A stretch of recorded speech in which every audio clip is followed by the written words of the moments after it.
אשרי האיש אשר לא הלך בחצת רשעים ובדרך חטאים לא עמד ובמושב לצים לא ישב כי אם בתורת אדוני חפצו ובתורתו יחב יומם ולילה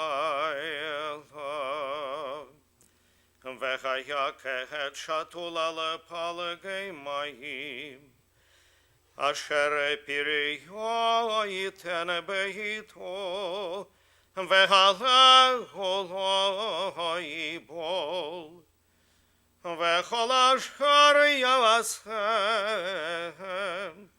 יצליח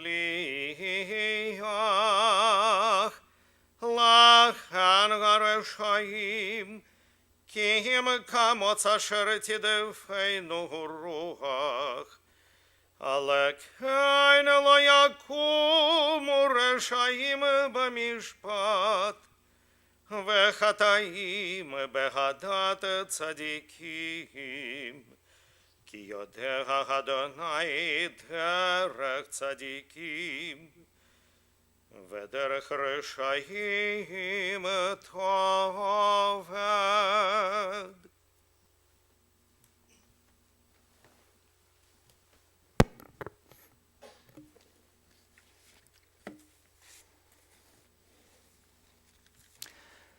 מזמור לדוד, אדוני מי יגור באוהלך, מי ישכון בהר קדשך. הולך תמים ופועל צדק ודובר אמת בלבבו. לא רגל על לשונו, לא עשה לרעהו רעה, וחרפה לא נשא על קרובו.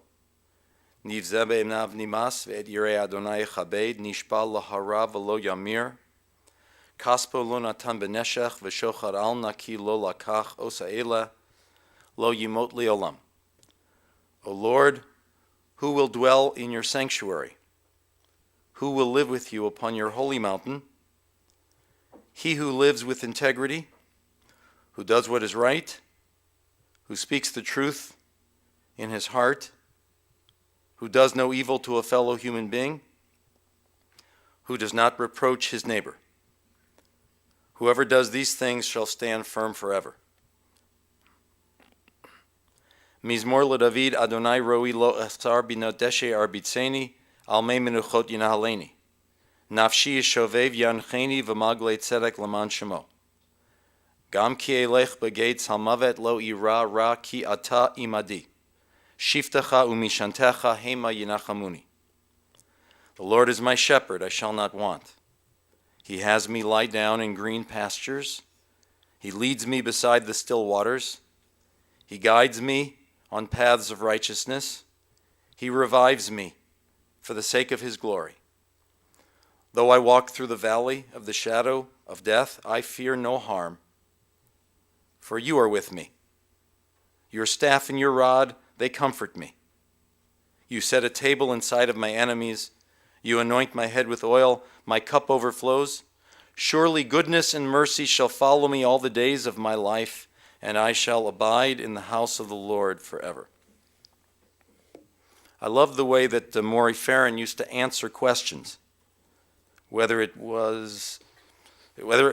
in a meeting, whether it were in the shul, when I would ask questions and he would answer. You know, some people mumble and some people slouch in their seat. He would stand tall.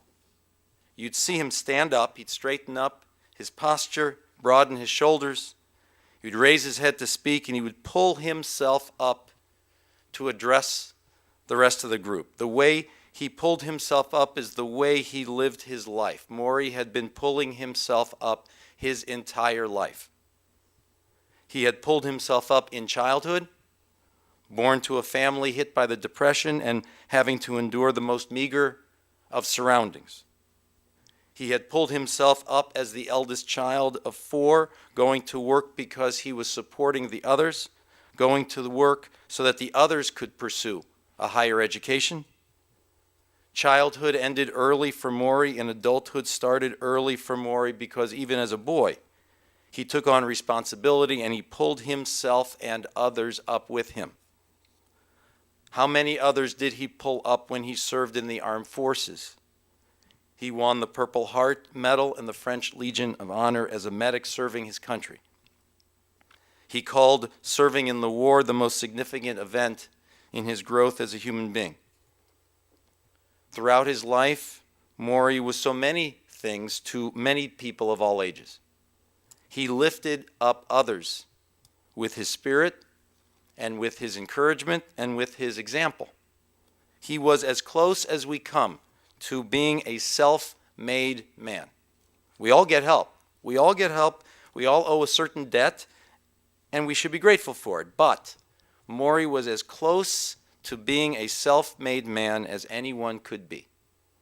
Born without privilege, he became a successful man of business.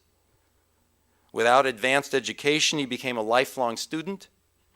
He took course after course, bettering himself, educating himself, and he became more learned. But of course, he also learned wisdom through life experience. And Maury was a writer.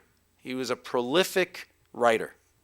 He wrote diaries and books and Facebook entries, writing about his feelings and his reflections, writing about love and loss and achievement, writing about Judaism and about business, and more recently about aging and its stages. For Maury, every moment was worth reflecting upon. And in his writing, Maury was insightful and passionate. Of course, Maury was passionate about everything and articulate. But there was one person who pulled Maury up. There was one person whom he needed to be with, and that was Bess. And it hasn't been so long ago. There would be Maury, big and tall, and there next to him was little slight Bess. But don't let that fool you. Bess had her own voice. And in her voice, she always had support for Maury. She was president of the Maury Feren fan club. And he needed that. He needed her in his corner. They were a unit through and through. Yes, she carried her own voice. She was strong on maintaining closeness with the extended family. She insisted upon it. And in staying here in Cleveland when Maury once speculated about moving. But she understood him. She understood his drive. She understood his need to prove himself. She understood his need to keep striving, to push himself, to try to be the best, to be out in the community. They had a wonderful life together. They went out socially, together and with others. They went dancing. She adored him, and they were never very far away spiritually, emotionally from each other. They were devoted to each other. Story has it that they eloped. They had a long courtship, 5 years. They were a couple, and for their wedding, the hall was reserved. The arrangements had been made. Their families were planning on it, and then they eloped. It was very unusual for both Maury and Bess to have crossed their parents, who they respected a great deal. Maury respected his mother a great deal. He would speak about his father and his father's voice and love of music. They both respected their parents. Rumor has it that the families couldn't agree on which rabbi to officiate, or which, I guess, synagogue's rabbi would be officiating. There was fighting, so Maury and Bess took the fighting away by eloping. Fortunately, for many years afterwards, Park Synagogue ended all such disputes for Maury and Bess. And this became truly their spiritual home for many, many years. Alan, who I know is listening from a remote location. Alan, you said that after you reached 13 years old, your father was the role model that you needed for hard work and success. You worked for your father, and it was there you developed the habits and the regiment that enabled you to pursue your own medical career, of which your father was indeed very proud. Your dad would often have to wake up at 2 o'clock in the morning to get downtown, to meet the trains coming in with fresh produce. Your dad would be there.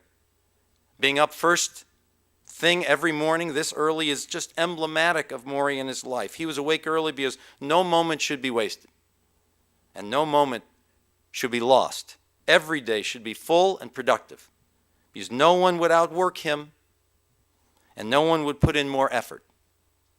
In the 1950s, he introduced fruit baskets, and he was ahead of his time. And of course, he became a successful businessman, and through his business, he was able to employ others and improve their lives, pull them up. But the business, as pivotal as it was never the be-all and end-all for Maury, because he had a mind focused on other involvements and on the quest for a meaningful life. As a parent, there was nothing he wouldn't do for his children. He wanted them to be educated, to be professional. He wanted them to be cultured in how they acted and how they spoke. He wanted them to have class and sophistication. And after retirement, and please understand the word retirement to Maury meant the period in your life when you get involved in everything. He was a TV personality. He was an expert on produce and on food. He was a wine taster. He wrote books. He reviewed books. He was a researcher, a speaker, a business consultant. He was a synagogue volunteer. He was an exercise enthusiast. He was a fitness expert, a diet expert, a weightlifter. And he probably was the lifeguard on the beach who would want to stand up to the bully who was kicking sand in people's faces. He was Charles Atlas with a yarmulke. He loved to swim. He would do his laps. He loved to mountain climb. He had cardiac problems running in his family, a family history of it. His brother had died in his 40s, and Maury himself had surgery at the ages of 65 and 82, but he took such good care of himself that he lived this long, despite the vulnerability that he had to a condition that could have easily led to an earlier end. There's a question that we all have to answer for ourselves, that Maury answered for himself. How do we treat life when we realize there is more of life behind us than there is ahead of us? When we celebrate a birthday, whether it's 60 or 65 or 70 or 75, we know there are more birthdays behind us than there are ahead of us. And that is a very tough realization. When we're younger, it's easy to say, hey, the best is yet to come. But how about when the future is no longer stretching out far ahead of us? What do we do and how do we act? You could think back to the past and say how it was better then, everything was better then, nothing today could compare. In other words, you could get sullen and angry and grumpy. And some of us do. And you know who you are. Maury was something of a historian. He remembered the past, of course, but he never stayed living in the past. He lived in the present and in the future. Maury grew to realize that every chapter of life has its charms, and that the secret is to savor the charms of the chapter you're in right now, and that's what he did. Maury taught us all how to age, how to feel the passage of time and embrace it. Like Abraham and like Moses, our life's a journey. We're all on it. And no God and no prayer is going to prevent the aging from taking place. But in the face of it all, Maury found the strength to continue because he understood the secret. And the secret for Maury was that age is not merely chronology. Age is an attitude. In other words, you can be old at 50 if you're not careful, and yet Maury was young at 100 years old. I'm not talking physical, I'm talking mental.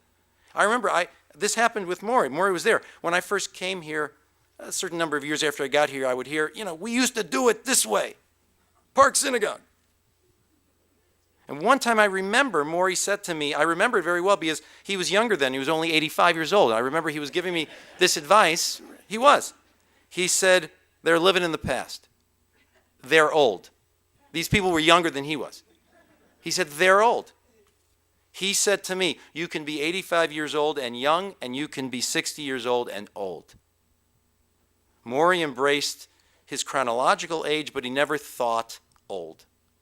And that's why he could mentor people who were many years his junior. Maury Feren was born when Woodrow Wilson was president of the United States. And we were about to enter World War I. Transportation was different. Communication was different. Technology was different. Plumbing was different. What was the same, however, is what makes people tick. The biography of people's motivations, what inspires people. That hasn't changed one bit in 100 years. Maury Feren was born motivated to better himself, motivated to improve his life and the life of those who would follow. He was motivated out of fear. He was motivated out of a need to prove something. He was also motivated out of love. And he was motivated out of a respect for people. And motivated by a deeply held belief that human beings are on this journey and that we are capable of bettering ourselves and the rest of the world. He had a voice and he would speak forcefully about his point of view. But he also had a respect for all people. Maury Feren stood tall as an American patriot and as a Jew and as a human being and as a man. You know what? It ain't over till it's over. And that's how he lived his life. But he believed every moment should be savored. He believed you could squeeze out the flavor and the meaning of every moment. He believed that, kind of like a fresh piece of fruit. He couldn't stand at the end. He couldn't speak as loudly, but his mind was lucid. His mind was engaged until his last days. I want to thank Esther and Beverly and Linda, those who gave such exquisite care to him during this period of time and during periods of Maury and Bess's life. Should we complain today? Is there anything to complain about?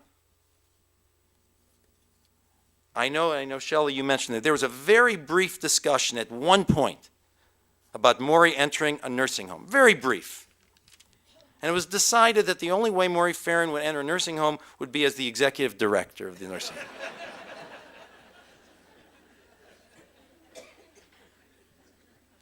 He left this world after Shabbat, right after attending the holy day in his shul with his melodies and the messages that were part of him.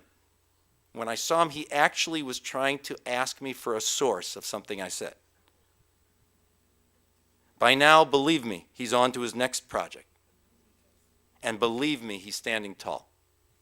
Let's rise for the memorial prayer.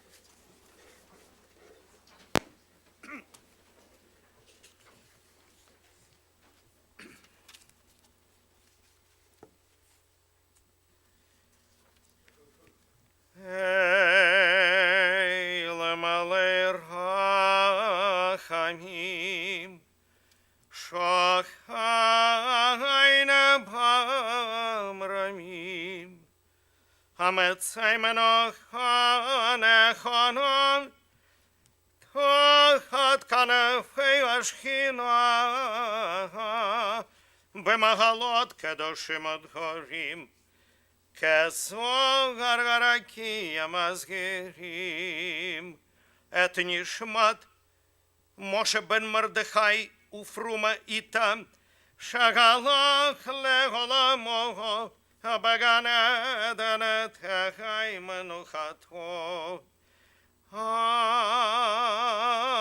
הנבא לרחמים, אז תראי בסתר כנפיך לעולמים, ותצרור בצרור החיים את נשמתו, אדוני ונחלתו, וינוח בשלום על משכבו, ונאמר Amen.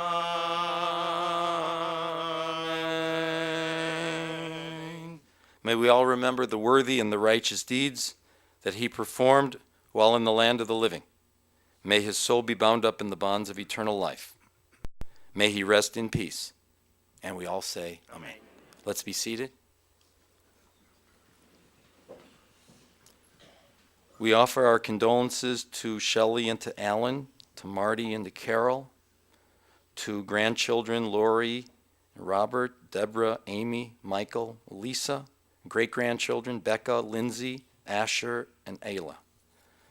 We note now that the family will be receiving friends for the Shiva visitation following a private burial service. The Shiva visitation will be in the family home, Maury's home, 3701 Mayfield Road in Cleveland Heights, in the Victorian condos, 3701 Mayfield Road. today from 4 to 8 p.m., tomorrow and Thursday from 5 to 8 p.m. Please remain in your seats for another moment. The pallbearers now should come forward.